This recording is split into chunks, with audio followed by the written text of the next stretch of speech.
Well, good afternoon and welcome to Christian Concern's Roundtable with Christian Concern.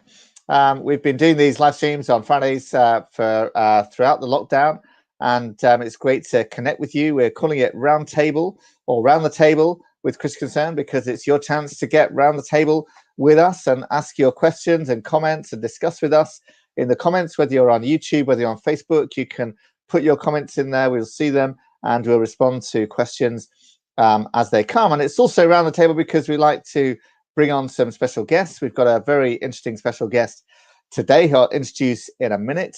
But first of all, we've got some of the superstars of Christian Concern. Caris Mosley is here with us, I think connected in there. Experts on all things, one of our top researchers, and also Andrea Williams is here as well. And we're all here in the UK, but our special guest is coming from right over the other side of the world, James Parker. He's British made and bred, but he now lives in Australia. Welcome to you, James. Thank you very much, Tim. Great to be with you. It's great to have you here. And I noticed that your thing says it's true identity. Can you explain this, what your true identity is, or what is true identity? Well, I mean, my true identity is very much as the son of the living God. I can assure you about that. But Fantastic. True identity it's been the creation of a new national, rather informal network and setup that reaches out to people very practically and hands-on to deal with gender, to deal with sexuality, and to help people deal with identity. Clearly, identity politics is the big thing here today, and it's where most of our young people and many middle-aged people are also confused. So that's a little bit about what true identity is about. It reaches out into the areas of pornography addiction, into child sexual abuse, into the whole LGB agenda, as well as the T as in transgenderism, area of transgenderism. But it also looks about what it means to uphold the dignity of what is male and what is female. Fantastic. Well, that sounds great. And I'm sure we can put some links up to your Facebook page and your YouTube page in the comments there as well. So, James, you've got a really interesting story, haven't you, that relates to this topic. That's probably why you set up this ministry. And your story was published. You published a story just last week or towards the end of last week about your story. Can you tell us a bit about it? You grew up here in England, didn't you? I did. I spent my first 45 years in England. I've just been over here in Australia 7 years. That makes me the ripe old age of 52. But really, I think what was significant about my own life, and certainly, I mean, we all have aspirations and dreams as young people. And the greatest area, in a sense, of struggle in my own heart as a young man was the fact that I believed that I was gay. And I came out at the age of 17. And right. I was the first guy to come out in my Christian high school in the north of England. Right. And I traveled to London, and I was the first guy to come out in my university college in London as well. Now we're talking back in the 80s when the whole issue of gay was still very much undercover. And so I saw it as my duty and as my obligation really to fight for active gay rights. So I set up a lesbian and gay group at university. I was very much involved with Which university was that? Sorry? Which university was that? I was actually based in Roehampton. So I was there to learn to teach. So I was at one of the colleges there. Which was then the University of now it's the University of Roehampton. Yep. So I would say the first guy to come out in my own college there, and was involved in gay pride, very much involved as well in the lesbian and gay Christian movement. I'd been raised in a Christian home, and God was still important to me. But I just believed that I'd been created gay, that God had made me gay. It's all I'd ever known. So that's why I threw myself into the lifestyle in that way. There was a time of being incredibly promiscuous. Welcome to the gay community. But I did desire to settle down in a long-term relationship. And I did meet I've got to be honest, this guy ticked all my boxes. He was my ideal man. And I entered into this long-term gay relationship. Right. Now, what was interesting... This is what, in your 20s? This is in your 20s? I was in my 20s at the time. Right. That's right. So there I was in my 20s in this long-term gay relationship. And it was in the midst of that relationship that a guy at university came to me and he said to me, do you want more love in your life? And let's be honest, which of us doesn't want more love? So I said, of course I do. So he invited me along to a gathering of young people where there was worship and the word of God was broken open. But the most important thing of all, there was an opportunity for me to say yes to the person of Jesus Christ. And look, because I wanted more love, I said, Lord, if there's anything that stands in the way of your love, I'm sorry. I made a prayer of repentance. So you already considered yourself a Christian, though, did you, at that point? I would very much have considered myself a Christian, but very much a gay Christian. And those two words are very much, glued together. So I saw the fact that, well, God had made me gay, therefore I'm a gay Christian. Right. So, but nevertheless, I made the sinner's prayer, and I said, Lord, I'm sorry. And I prayed that God would send me his Holy Spirit and that he would reorder in me anything that was chaotic. Right. Now, I had no idea really what that meant. I just knew that's what the Holy Spirit did. He brought order out of chaos. Right. And my life didn't feel particularly chaotic. But then what happened is the more that I began to pray and the more that I began to develop an intimate relationship with Jesus, first of all, the first thing that happened is my boyfriend noticed the difference. And he said, can I have some of what you've got? Wow. And I said, well, yeah, it's free. God's love's free. And nobody within the midst of this youth gathering was pointing at my sexuality or at my relationship. They were pointing me towards Christ. Mm-hmm. And they too were being humble and vulnerable with me and talking about their own struggles and difficulties and their own need to repent. So I just, in some way, I felt like one of the other people. Anyway, my boyfriend, he got deeply touched by the Holy Spirit. And then we became really this model gay Christian couple. Right. And so, again, I felt I'd got just another bow, in my, or another quiver in there for my bow. And it was something complete. It was, as I say, life just seemed perfect. But the more that I prayed, then what happens is the cracks began to show. Mm-hmm. And what happened is, and I'd be honest with you, I don't know whether I went to therapy first. In fact, I began to talk with the therapist first of all. I did do that, but my therapy really started seriously after I'd finished the relationship. But I did have a few sessions beforehand, before I finished the relationship, and I came to the understanding that very clearly. So why did you finish the relationship then? Because I began to realize that my boyfriend was looking for something in me that I was looking for in him. And I couldn't have put it into these words at the time, but it's only in hindsight that I can say that he was trying to find the mystery of manhood in me, and I was trying to find the mystery of manhood in him, but neither of us had it. Right. Neither of us had it.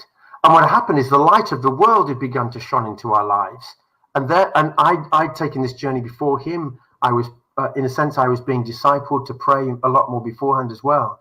And I began to come to the realization, this perfect model, long-term committed gay relationship. And we'd been talking about going to the Netherlands at that time to have a blessing. It was the only place at that time that was giving blessings to people. I mean, we were that seriously committed to one another. We'd been totally monogamous, which is pretty rare in the gay community. So I'll be honest with you, I felt I had the best of everything. And then God began to show me that actually I didn't have the best of everything. There was still more behind that that I needed to have. Okay. And then so then you started to talk about therapy. So tell us about that. What is that? What did that mean? Well, and then what happened is I just decided to go ahead and go into what I regard as regular therapy. So I went into some cognitive therapy. I did some behavioral therapy. I did something called EMDR, which looks at dealing with sort of trying to dampen. Why did you approach these therapists? What were you looking for out of that? Well, I tell you what happened is I came across really what I regard as emotional hurdles. As I finished this relationship, I began to feel this just deep unease within my own self. And a mate of mine just said to me, well, have you thought about therapy? And I talked to a therapist who was very, very gracious. And I thought, okay, I think I'll give this a go. There was that feeling of just sort of inner turmoil deep within me, is all I can say. It wasn't mountainous, but it was very much real. Right. And so what happens is that I made the decision that I would go ahead and that I would go to this therapist, and so that's what I ended up doing. Is it specifically Christian therapy or not specifically Christian therapy? And what happened is I actually went to a Christian therapist, And alongside that, I also was having spiritual direction. I think that's very, very important. So it wasn't just a secular therapist that I was seeing. It was a Christian therapist who understood my commitment to the person of Jesus Christ.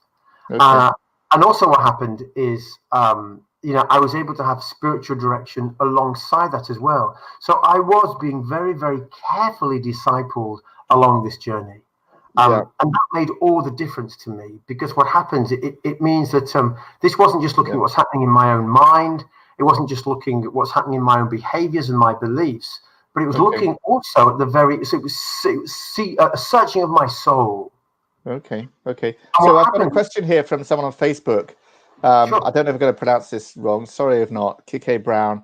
How did you perceive scripture relating to homosexuality when you were still in the lifestyle?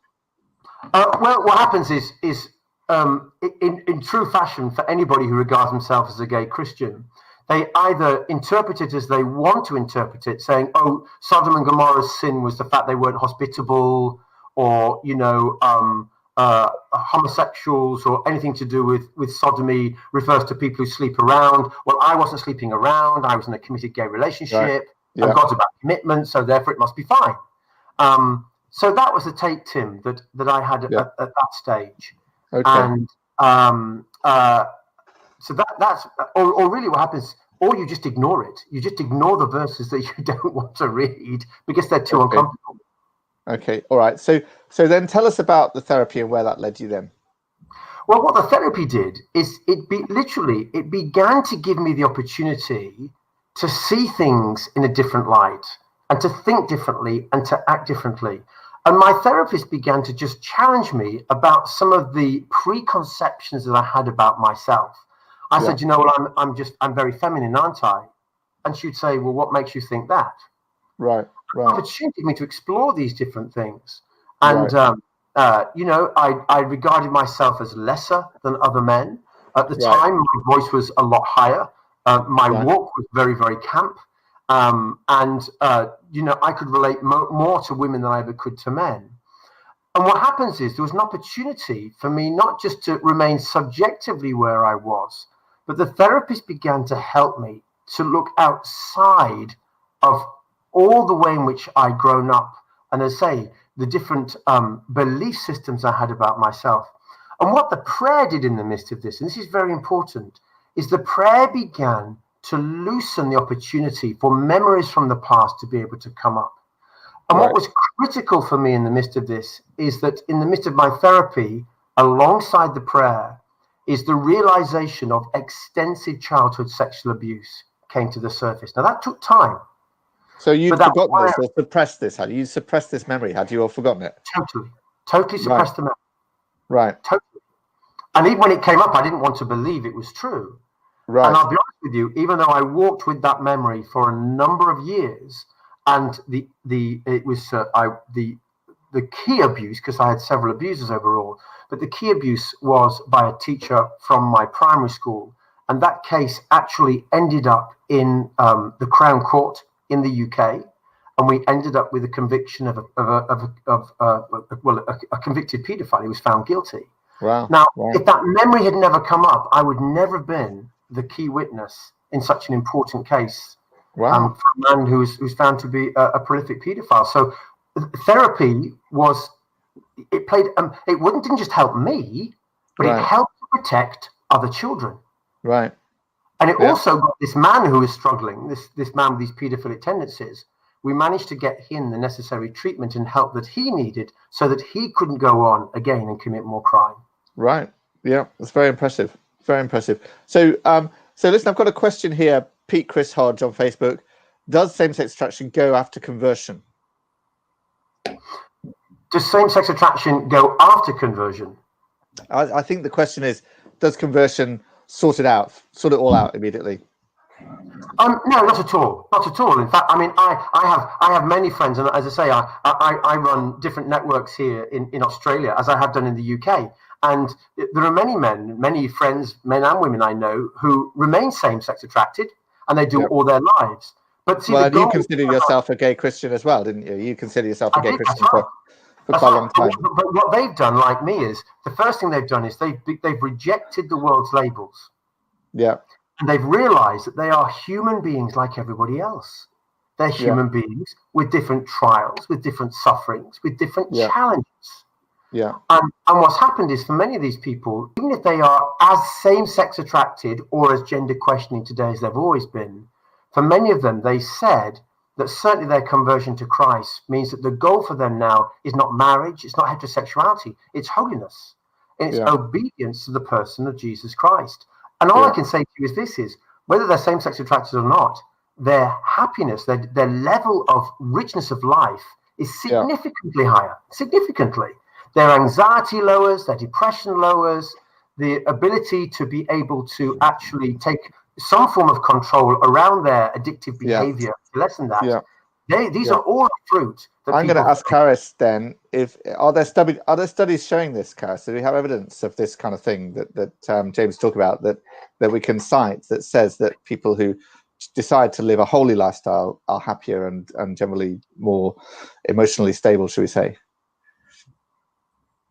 I think there is a general view that people's well-being can improve even if the attraction doesn't necessarily change. And I think that's very important. I mean, well-being can sound like a vague category, but if people live more in accordance with how they're created, whether they're married or single, that's got to be good. And I think I'm really interested to ask James, what do you think about in the journey that people with same-sex attraction have when they come to faith? Where should the topic of creation come in? Because you were talking about Sodom and Gomorrah, which is a very negative thing, and it's one episode in the Bible. But creation, I think, is important. How would let's be honest. Transgenderism and identity politics is a big, massive topic today, and yet we go back to the first 3 chapters of Genesis, and it says male and female He created them. And I've dealt with a number of people who have transitioned to mimic the opposite sex, and I don't say that in a judgmental way, but it's mimicry. There's over 6,000 chromosomal differences between men and women, and it doesn't matter how much somebody seeks to or tries to be the opposite sex, they fail. Deep down they fail, and that's why it's so important that there are places that offer serious pastoral care that's able to meet people where they are. We're not about judgment. We really are about supporting people in their own search for the truth itself, and to be able to love them in the midst of that. I thought I was a woman trapped in a man's body. I'm just really pleased. Oh, did you really? Right, okay. So this is beyond being gay. You're actually thinking you're a woman trapped in a man's body as well. Well, in those days, I mean, how many people regarded themselves as transgender back in the 1980s, 1990s? Nobody. We didn't talk about those things. And I just thought, well, that's my lot. I did look into the fact that whether there was a possibility of sex change, and there was very little going on in those days, unlike today, the tragedy that's happening across the board, particularly to our young people today. But I was stuck in the world of the feminine. And that's why, today I love being a bloke. I love being in my body, even though it's been profoundly abused in the past. And that's the restorative work that's been able to take place for me. This is way so tell me about, I just want to get to sort of the next important bit of your story, because you ended up finding your sex attraction did change, did you? Is that right? I did indeed. What happened is I talked earlier on about the therapy and about the beliefs and the behaviors. So there was cognitive therapy, there was behavioral therapy. But, beneath our behaviors, or behind our behaviors, there's beliefs, but behind our beliefs, there's often a vow. And what the spiritual aspect did for me, in line with the therapy, is it showed me that deep down in my heart, I had made different vows during my childhood. Now, let me share this with you, Tim, is in going into the therapy, the therapeutic world and the spiritual world were like a double scaffold around the essence of my entire life. And that double scaffold, working with Jesus Christ, who is the same yesterday, today, and forever, in other words, across time, means what happened is other repressed memories came up. And I began to realize there was profound pain relating back not just around my birth, but even into the womb itself. Now, I'd been abandoned at birth. I'd been born two months premature with a twin sister. I was abandoned at birth, incubated for 3 months, fostered for 3 months, then put in an orphanage before being adopted. Now, I had this revelation. I can't almost explain how I got it, but it was just there through the silence and in my own prayer and with a good therapist who trusted the process we were going through, that I had made a vow, even in my mother's womb, not to trust men, because my mother had been abandoned by her lover who'd impregnated her. Her father died, and she had been previously married, and this man had abandoned her as well. So 3 critical men abandoned her, and in the very essence of my being in the womb, if you like, I'd made this vow not to trust men. Well, that vow affected my belief system, and that belief system affected my behaviors. So even as a small infant, I didn't trust men, and I wouldn't trust men. But this is what's most interesting, is when I came to this sudden realization in my prayer and in my therapy, I literally repented of the vow that I made as a child. Now, this is all in faith. And I said, I repent of any and every way in which I made a choice not to trust men. Right. Lord, I repent. And I ask that you'd restore to me the years the locusts have eaten, as it says in Joel 2:25. Right. Within months, I'm in my late 20s now, my voice begins to drop. Right. My walk begins to change. My head goes up, my shoulders go back. And I'm starting now to, basically there's a massive decrease suddenly overnight in my erotic attraction towards other men. And I'm beginning to feel like I'm taking my place as a man among other men. Because I believe, for me at least, that was my root cause. Now, in many people I deal with, we go in search, very gently, but of what the root cause is that enables somebody or permitted somebody to get trapped in a place where the same-sex attracted man says, I no longer feel like I'm like other men. I've got trapped. And we look for what that is. Sometimes we have to undo lots and lots of layers to get to that place. But it's a very fun, adventurous journey. And even slight resolution around different issues of the past decreases people's anxiety, decreases their depression. It brings about a greater sense of happiness, as Caris has just said as well. So I moved to a place where I went from being wholly same-sex attracted to hardly any same-sex attraction to feeling totally asexual for a time, which was almost like going back to sort of late childhood. And it was then that the unexpected happened, and I began to see the beauty and the radiance of woman in a way I'd never seen it.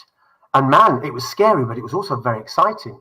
And that led me on to end up dating women and to eventually becoming married. And then I ended up becoming a dad. And everything I was told could never happen and would never happen was a gift that was suddenly presented to my life. And basically I came to understanding that I had been lied to for years and years and years. I'd only been affirmed in my brokenness and in my wounding. Nobody turned around and deeply affirmed my biology and affirmed me for the man that God had created me to be in the beginning. Yeah, that's fantastic. So listen, we've got a comment here from Sebastian Langley on YouTube. I wonder what you'd respond to him. He says, people who are same-sex attracted, brackets exclusively, do not get the opportunity to live in marriage. This can be very hard for us to accept because the path of celibacy is the only option, but it is hard. What would you say to Sebastian? Well, I'd say this to him. I'd say that every life calling is hard. Every life calling is hard. The challenge we have today is, let's be honest, if Sebastian wants to reflect carefully along with me on what's happened in the last 50, 60 years is our pop music or our music says, unless you're with somebody and you're loving someone, basically your life is empty. Well, that is a lie. It's an absolute and utter lie. There are many single people out there who are doing the most dynamic things. And ultimately, sometimes marriage can partly get in the way of what it is to really serve the Lord.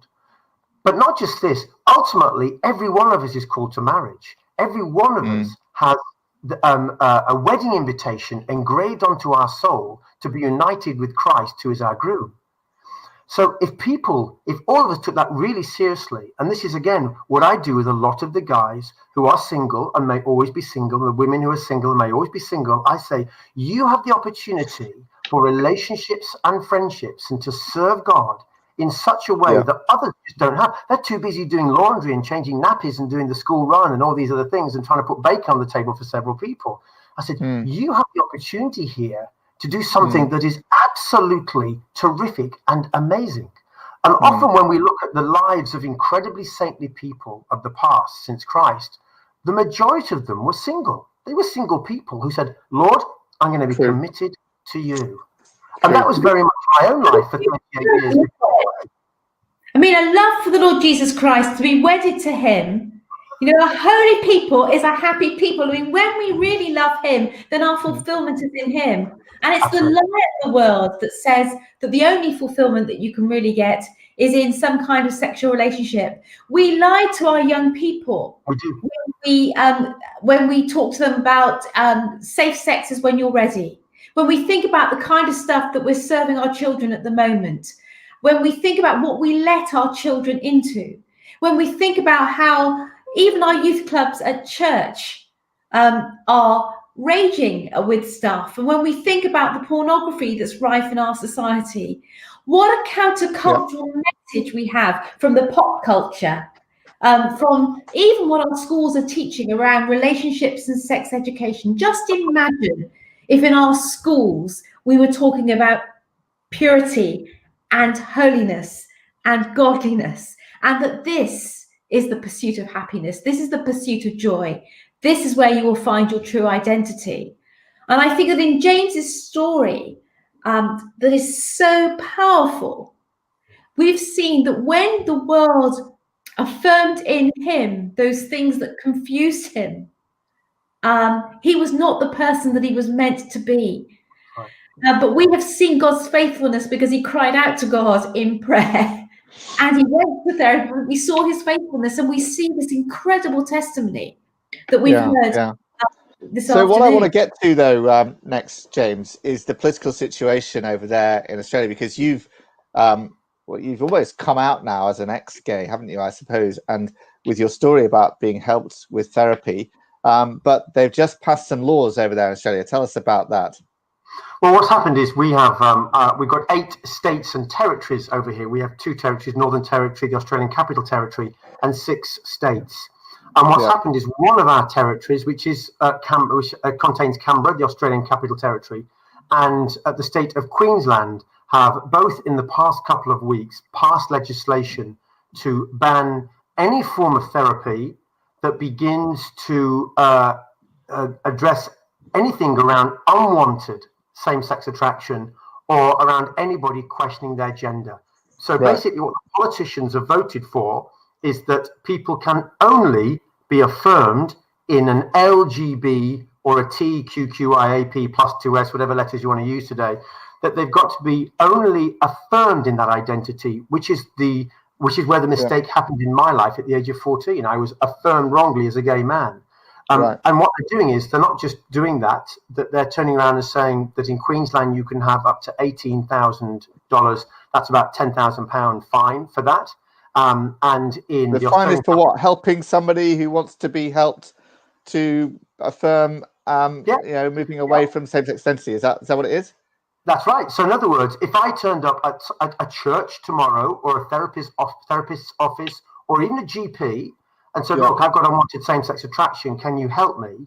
Yeah. And that person in any way sought to help me, they leave themselves open to a £10,000 fine in Queensland. And so if they talk to you, if they pray for you, anything like that, not even paid therapy, doesn't have to be paid therapy or anything like that.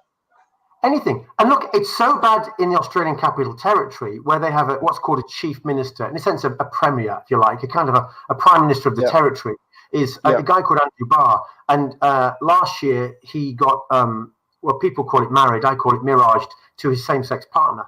And I'm allowed to say that. I've lived a heterosexual and a homosexual relationship. I know the difference between the two, and man, there's a difference.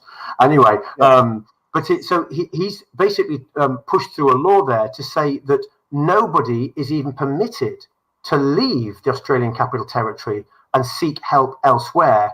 The same fine and possibility of imprisonment still applies to them. Now, this isn't for the person seeking help or the person helping them, or both? Both. It's a violation of human rights, he said. He said this is a form of abuse. And basically, we will not violate people's human rights. The very thing he's doing is abusing people and violating their human rights. You see, James, this is reminiscent. A couple of years ago, there was a private member's bill in the Republic of Ireland that had a similar clause that you couldn't go, and they specified the types of travel. And I think I remember looking at it and thinking, well, you can still have therapy in a helicopter or something like that.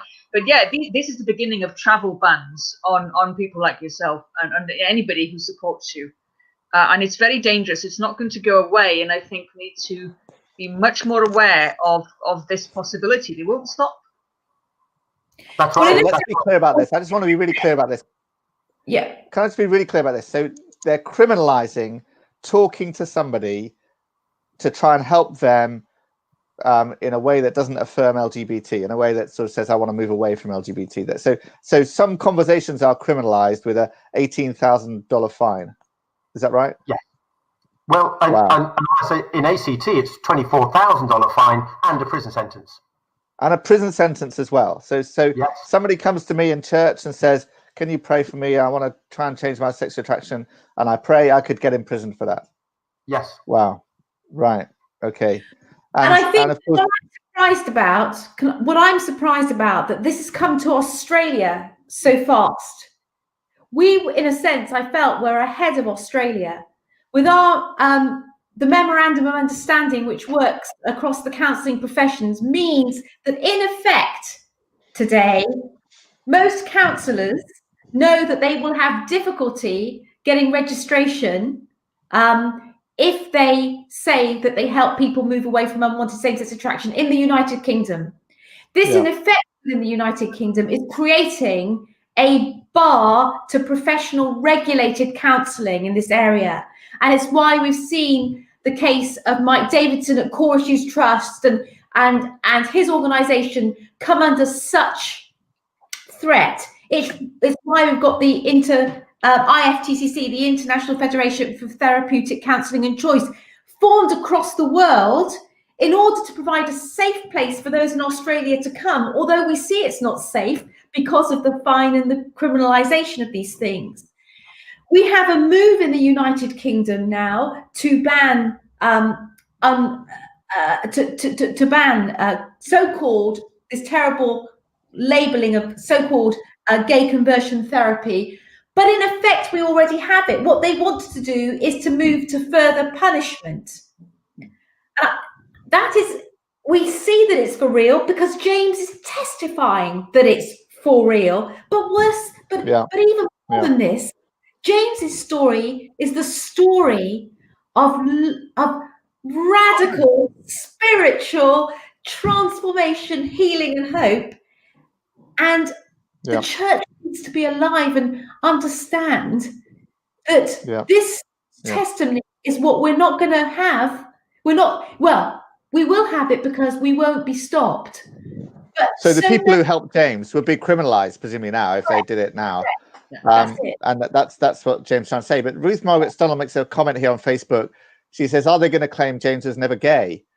They would want to ban him sharing his life story. I mean, how does this work for you, James? You're out there, you're sharing your story, you're telling your story in Australia and across the world. So how does it work for you? Do they say you were never gay? I mean, you used to say I'm born gay. So what do they say? My story's out there. Like I say, I didn't accidentally have over 200 male sexual partners before, I entered into a long-term gay relationship. What makes a 14-year-old contact the lesbian and gay switchboard? What makes a 17-year-old come out at school, then at university at 18 and fight for gay pride? It's a load of rubbish to say that I was never gay. What happens is that's a little bit like being selective about the scriptures that you want to read. You basically take on the narrative that you want to believe rather than looking 360 degrees, becoming fully informed and having the truth. Now, today, I walk with many, many people who are they're falling out of the gay LGBT community. In some cases, they've had their breasts cut off or their genitalia cut off or rearranged horrifically and the rest of it, and now they regret it. Then there's lots of other people, many, many young people who, because of the trauma of pornography and who are stuck in their porn addictions, and they've actually been sexually abused by other teens in school previously, and they've got deep, deep traumas, these people.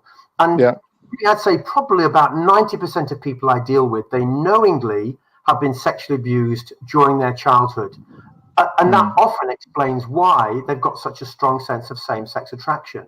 And there we have politicians turning around and saying, oh, you can't get any help for this. Well, I'm sorry, this makes our politicians pro-paedophilic.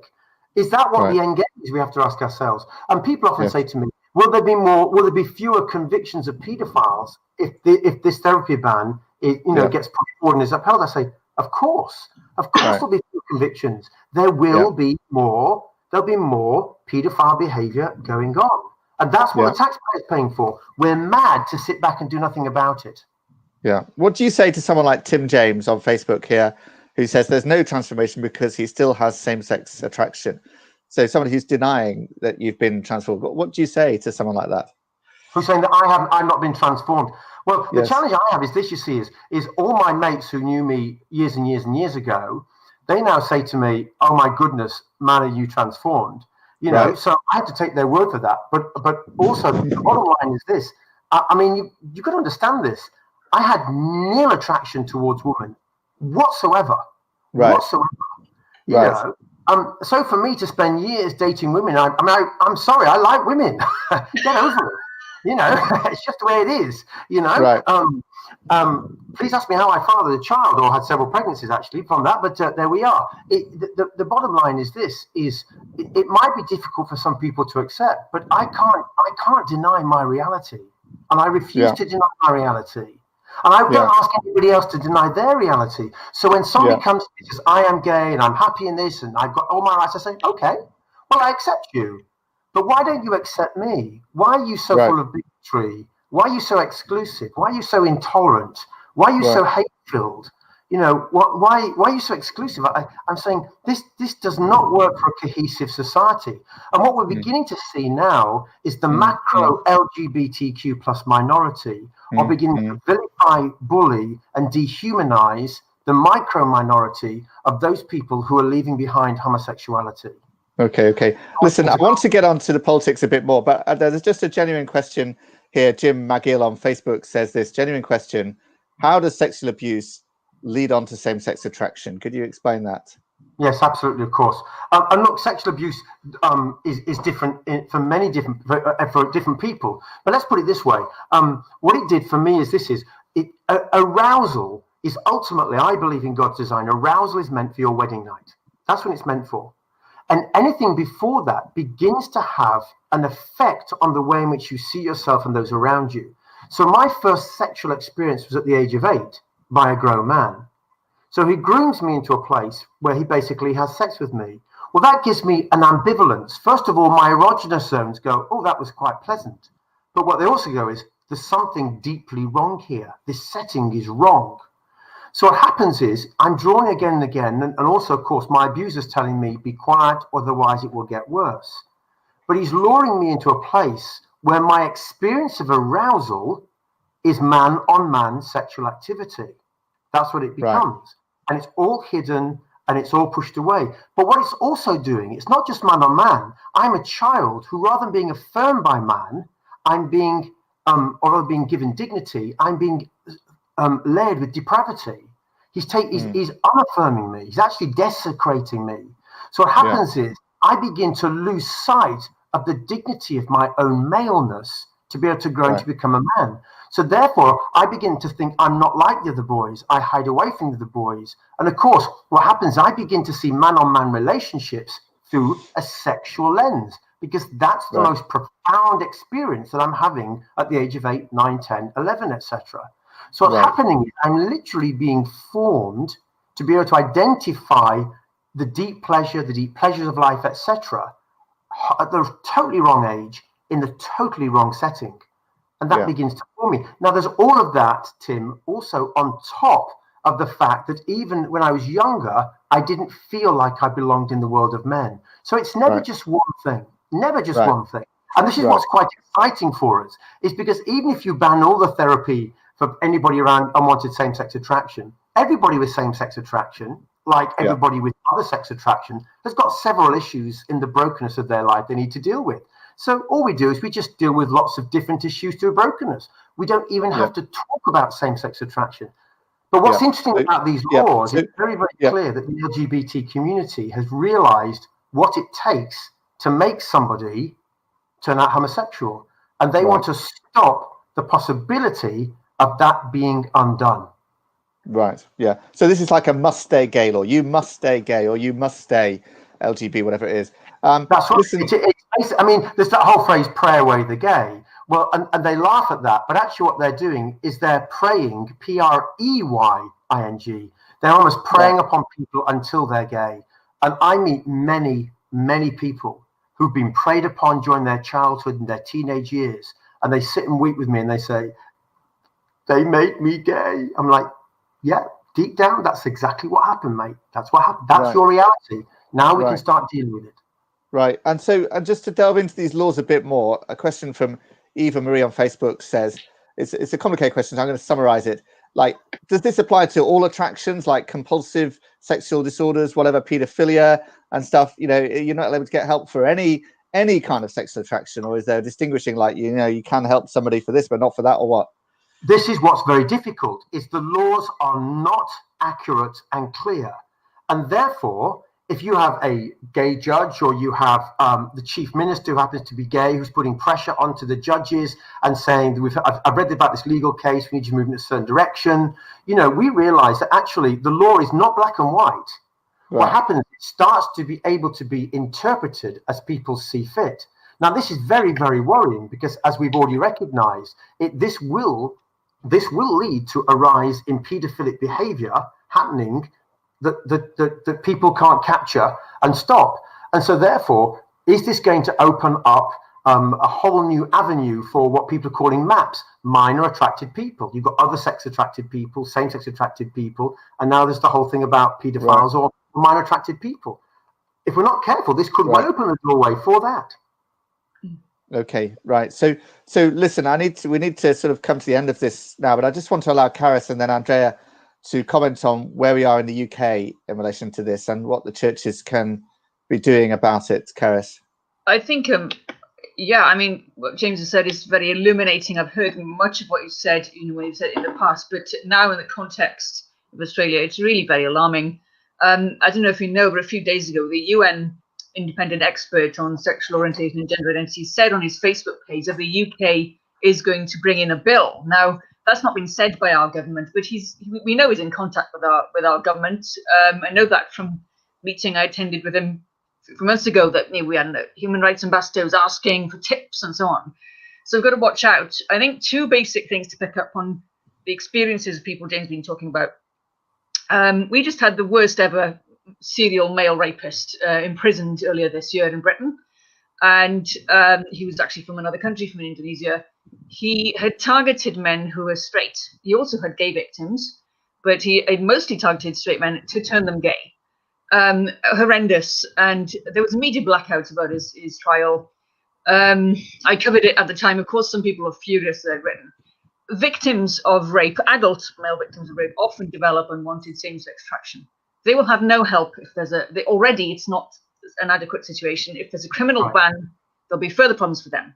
The other group of people that need mentioning, I mean, there's so many more than I can mention, is young women and girls who become addicted to pornography. And but they're horrified at the same time, because now what the mainstream is very sadistic with male violence towards women. And what the porn sites are reputed to be doing, according to research by the British Board of Film Classification, is suggesting lesbian pornography to them instead. And so, I mean, I suspect this has been going on for 25 years anyway. And I think it helps explain the rise of same-sex attraction in young women. They think it's normal because what they see in the heterosexual sphere is not normal. It's actually sadism. And many more people need to be monitoring that and speaking out about that. Parents are ignorant of it. It's just this underground thing. And so again, a conversion therapy ban and criminalization will trap many more of these women who didn't want to be with other women originally.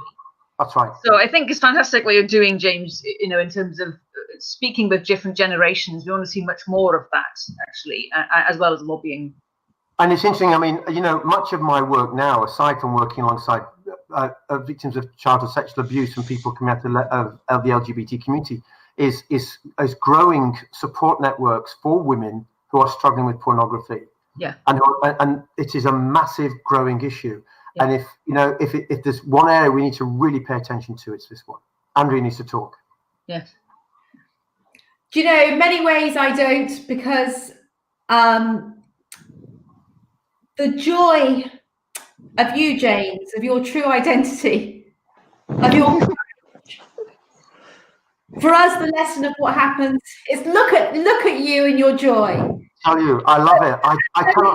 I can't believe I'm alive. So many of my friends took their lives, Andrea, in the gay community, and it was only when I went to the court of law and this paedophile was there in the box, and I worked with the police, and I realised that over 7 of my peers from school committed suicide because of childhood sexual abuse. Wow. And this is my argument. I'm saying to politicians, this is why I will not be quiet. I'm saying there is blood on your hands. You turn around and say, oh, people are committing suicide. I'm like, show me where they are. But I'll tell you where they really are committing suicide. People are living out a profound trauma in the gay community. And you're telling them it's all fine. It is not fine. And people are living out a profound trauma because of childhood sexual abuse. And it's not fine. And nobody's investing in these people's lives. Well, I'm not going to shut up. I'm going to keep doing that. And I want this live stream to go far and wide. I want this testimony and this story to be presented. I want people to hear it. We have been trying at Christian Concern to get a meeting with Liz Trust, the minister, who will be looking at matters with regard to this proposed banning of therapy. And we have now written twice. We have followed up as well. We are not getting anywhere with that. We're being ignored. They say that they're consulting, but they're clearly not consulting. No, but we will ensure that they hear your testimony. We will ensure that they hear your testimony. And I hope that those that are on this live stream today, those that are joining us, and that they will push this link out far and wide, and that we will hear this incredible story of joy, not devastation, of life, not death. And thank you for showing us what it looks like, exactly what it looks like, and why we won't be silent. And no matter what the law, and even if the laws come against us, we won't be silent, and we will continue to offer the therapy and the counselling, and we will do it in any way that we can, because we will keep on standing. We will stand alongside you and with you, and we will reach out to the little children and then the teenagers and those adults that are so traumatized as you were, and we will say there's life transformative change. And I also want to say that when we think we're serving our children well by introducing them to sexualized concepts, and James talks about the fact that if you're aroused, if you are violated before your wedding night, then that opens up in you all kinds of avenues for trauma. Yes. You imagine teaching our children about the abundance of goodness of true identity. Imagine teaching our children what it would be to be pure until marriage. Imagine what it is to say that to be who you are, to be is in a God-given identity, and that life is valuable in and of itself. Your worth is not about the way you look, about sexuality generally, about sex. We are obsessed with the god of sex, the god of our age, when in fact we should be obsessed with the joy of life, true joy, true life. And that's what we want to do. And I just say this is, and this is what I'm watching people who are leaving the gay community. They are becoming the new prophetic voices in our society. And our churches need to be open to welcoming people in who are choosing chastity, who are saying, I may never get married, but I'm going to serve the Lord with all my heart, with all my might. This is why being same-sex attracted is not in and of itself a tragedy. Ultimately, in the Lord's eyes, the Lord turns all things to good for those who love him in accordance with his will. So whether somebody remains same-sex attracted or not, God brings good out of this situation. We just have the opportunity to do so. And I think that things like the changed movement, things like True Love Is, that's coming out of Singapore, There's another website, twoprisons.com. There's something called Free to Change. We're seeing stories galore across the globe of people mirroring my life. It's not just me. There's thousands of us out there now. Yeah, it's great. Amen. It is Fantastic, James. We love it. We love you. Thank you so much for coming on. We really appreciate it. Taking your evening over there in Australia. We'll hope to share and spread this message all over the place. Really powerful, very, very inspiring story. Bless you. Thank you for coming on, and thank you to all of you for joining us on Roundtable with Christian Concern live. We'll see you again next week. I hope you share and comment on this story as well. Thank you very much to all of you.